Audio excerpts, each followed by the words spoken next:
আজকে তৈরি করে দেখাবো দুধে ভেজা লাচ্ছা সেমাই।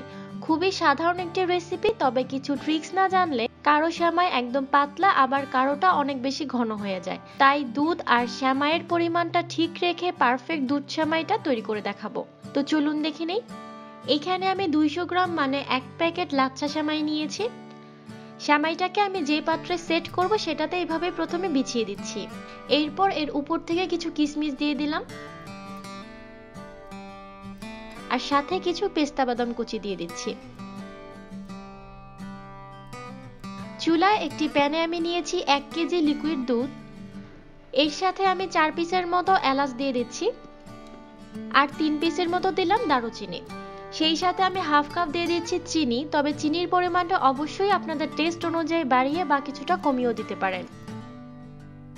সেই সাথে এখানে আমি 3 টেবিল চামচের মতো দিচ্ছি গুঁড়ো দুধ, 2 টেবিল চামচ দিয়ে দিলাম কনডেন্স মিল্ক।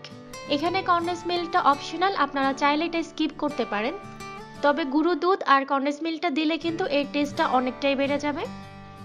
এখন একটি স্প্যাচুলা দিয়ে সবকিছুকে খুব ভালো করে একটু মিশিয়ে নিচ্ছি। এই পর্যায়ে দুধটাকে জাস্ট 2 থেকে 3 মিনিটের মতো আমি বলক তুলে নিব। এই রেসিপিতে দুধটাকে কিন্তু একদম বেশি সময় নিয়ে ঘন করার কোনো প্রয়োজন নেই, কারণ এইখানে আমি আলাদাভাবে গুঁড়ো দুধ আর কনডেন্স মিল্ক ইউজ করেছি।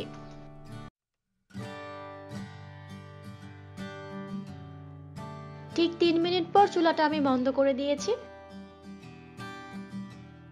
দুধটাকে এখন আমি কিছুটা ঠান্ডা করে নিব। সেট করে রাখা সেমাইয়ের যে পাত্রটা ছিল সেটাতে আমি পুরোটা দুধ এভাবে দিয়ে দিলাম। এই পর্যায়ে দুধটাকে কিন্তু একদম গরম অবস্থায় কোনোভাবেই দেওয়া যাবে না। গরম অবস্থায় যদি এখানে দুধটা দেওয়া হয় সেক্ষেত্রে সেমাইটা কিন্তু একদম নরম হয়ে যাবে, যেটা খেতে একদমই ভালো লাগবে না। তাই দুধটাকে হালকা একটু কুসুম গরম থাকা অবস্থাতে এখানে দিয়ে দিতে হবে। প্রথম অবস্থায় দুধের পরিমাণটা একটু বেশি মনে হলেও কিছুক্ষণের মধ্যেই কিন্তু সেমাইটা দুধটাকে অবজার্ভ করে নেবে। হালকা একটু নেড়ে এভাবে আমি রেখে দিব 10 মিনিটের জন্য। 10 মিনিট পর ফিরে আসছি। ঠিক 10 মিনিট পর ফিরে এসেছি, দেখতেই পাচ্ছেন এটা কিন্তু একদম পারফেক্টলি সেট হয়ে গিয়েছে। এরপর এর উপর থেকে আমি সামান্য কিছু ড্রাই কোকোনাট দিয়ে দিচ্ছি। আপনারা আপনাদের পছন্দ মতো এটাকে ডেকোরেট করে নিতে পারেন। সেই সাথে দিয়ে দিচ্ছি উপর থেকে কিছু কিশমিশ, পেস্তা বাদাম কুচি দিয়ে দিচ্ছি। সেমাইটাকে আমি এখন ফ্রিজে রেখে ঠান্ডা করে তারপরে সার্ভ করব, তবে আপনারা চাইলে এই অবস্থাতেও এটাকে সার্ভ করে নিতে পারেন।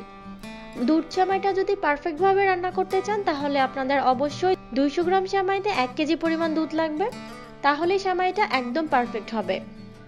2 ঘন্টা পর আমি ফ্রিজ থেকে সেমাইটা বের করে নিয়েছি। এখন আমি আপনাদেরকে সার্ভ করে দেখাচ্ছি। আপনারা নিশ্চয়ই দেখে বুঝতে পারছেন এই দুধ সেমাইটা কতটা পারফেক্ট হয়েছে। রেসিপিটা কিন্তু একদম সহজ, সিম্পল কয়েকটা ট্রিক ফলো করে এই মজাদার দুধ সেমাইটা আপনিও এইভাবে পারফেক্টলি বানাতে পারবেন।